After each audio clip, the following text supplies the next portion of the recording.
Hi, Simon Dowling here, and I am just standing on the edge of this very large park, contemplating my relationship with more. Please, sir, I want some more. Well, what brought on this moreish reflection? Well, the answer to that is these, my keys. You see, we've recently gone through something of some life changes. We've moved house, I've moved my office, and all of a sudden I've got a lot less locks that I need to operate. The result of that is I've just got a single key dangling on my keyring together with my car key. And to me, that's a pretty paltry set of keys. Now, most people at this point might say, that's a great thing, isn't it? More simple, less clutter in your pocket. But all my first reaction is I've got to get myself a bigger bunch of keys. What the heck is that about? So what is it with this unhealthy association between the words more and success? We tend to assume that the more we can put on our list, the faster we can do it, the more that we can achieve, the more successful we must be. But of course, that isn't necessarily a healthy prescription for life at all, particularly if it comes at the expense of gratitude and appreciation of what it is that we've already got.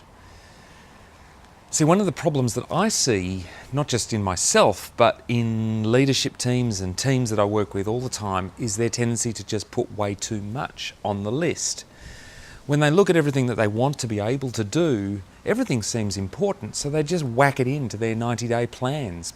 Systems, people, culture, processes, product, it's also damned important. But of course, the problem is that if everything's a priority, well, nothing's a priority. And so we become so obsessed with trying to keep up with over-bloated lists that just have way too much on them. We become confused, our energy gets diffused, and perhaps most critically, we are deprived of the opportunity to feel that sense of motivation and inspiration that comes from making meaningful progress that we can be appreciative and thankful for. Something that Teresa Amabile and her research team at Harvard University described as the progress principle. Something you should Google if you haven't heard of that before. So what's your relationship with more? What about your teams? How good are you sitting back and saying, hang on, let's stop adding stuff to this list, and in fact, why don't we take something off? In the world of improvised theatre, there's this fantastic format called more or less.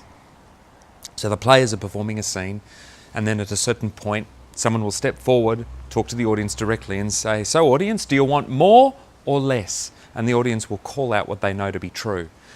I wonder whether we should start playing that game a little bit with ourselves and with our teams. When we look at the lists of stuff that we want to do, when we look at our strategy, when we look at our plans of execution, whatever they might be in their fancy titles, should we, as leaders, look at our team or at our colleagues and say, more or less?